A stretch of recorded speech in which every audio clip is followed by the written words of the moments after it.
Good morning friends. ഇന്ന് ഏകാദശിയാണ്. ഇത്തിരി സാധനങ്ങൾ വാങ്ങാൻ പോവുകയാണ് ഞാൻ. രാവിലെ തന്നെ ആയതുകൊണ്ട് ഐഷു എണീറ്റിട്ടില്ല. നല്ല തണുത്ത ക്ലൈമറ്റ് ആണ്, തണുത്ത കാറ്റും ഉണ്ട്. ഞാൻ പയ്യെ റൂമിൽ നിന്ന് ഇറങ്ങി. എല്ലാവരും ജോലിക്കൊക്കെ പോയി തുടങ്ങുന്നേ ഉള്ളൂ. ലിഫ്റ്റ് നേരെ ഇറങ്ങുന്നത് പാർക്കിംഗ് ഏരിയയിലേക്കാണ്. ഗ്രൗണ്ട് ഫ്ലോറിലും ബേസ്മെന്റിലും പാർക്കിംഗ് ഉണ്ട്. ഐഷുവിനെ ഒന്ന് ശ്രദ്ധിക്കണം എന്നൊരു കാര്യം ഒഴിച്ചു കഴിഞ്ഞാൽ ഇവിടെ ആകുമ്പോൾ നമുക്ക് ഒത്തിരി സമയം കിട്ടും. നാട്ടിലാവുന്നത് പോലെയല്ല. മറ്റൊന്നും കൊണ്ടല്ല, ഒന്നും ചെയ്യാണ്ടേ റൂമിൽ തന്നെ ഇരിക്കുകയല്ലേ. അങ്ങനെയാണ് ഞാൻ വായന തുടങ്ങിയത്. രണ്ടാം ഊഴം അങ്ങനെ കഴിഞ്ഞു.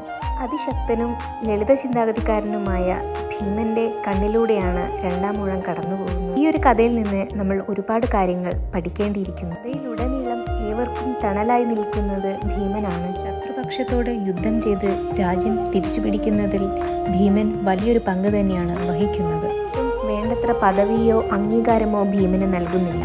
പഞ്ചപാണ്ഡവരിൽ മറ്റു സഹോദരങ്ങളെക്കാളും ദ്രൗപദിയെ സ്നേഹിച്ചിരുന്നതും അംഗീകരിച്ചിരുന്നതും ഭീമനായിരുന്നു. അങ്ങനെ പല രീതിയിലും ഭീമന്റെ നന്മകൾ അംഗീകരിക്കാതെ പോകുന്നതും ഭീമൻ ഒരു രണ്ടാമതായി കണക്കാക്കപ്പെടുന്നതും ഈ കഥയിലുടനീളം നമുക്ക് കാണാൻ പറ്റുന്നുണ്ട്.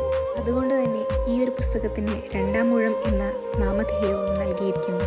പല കാരണങ്ങളാലും പിന്തള്ളപ്പെടുന്ന, രണ്ടാമതായി ചേരുന്ന നമ്മളെ തന്നെയാണ് നമ്മൾ ഭീമനിലൂടെ കാണുന്നത്. എപ്പോഴായി പല കാരണങ്ങളായി പിന്തള്ളപ്പെട്ടു പോകുമ്പോഴും നമ്മൾ മോശമാണെന്നോ ഇനിയും കൊള്ളാത്തവനാണെന്നോ എന്ന ചിന്ത പാടില്ലെന്നും ഭീമൻ എന്ന കേന്ദ്ര കഥാപാത്രം കാണിച്ചു തരുന്നു. തന്നെയായാലും ഓരോ പുസ്തകങ്ങളും ഓരോ മെസ്സേജുകളാണ് നമുക്ക് തരുന്നത്.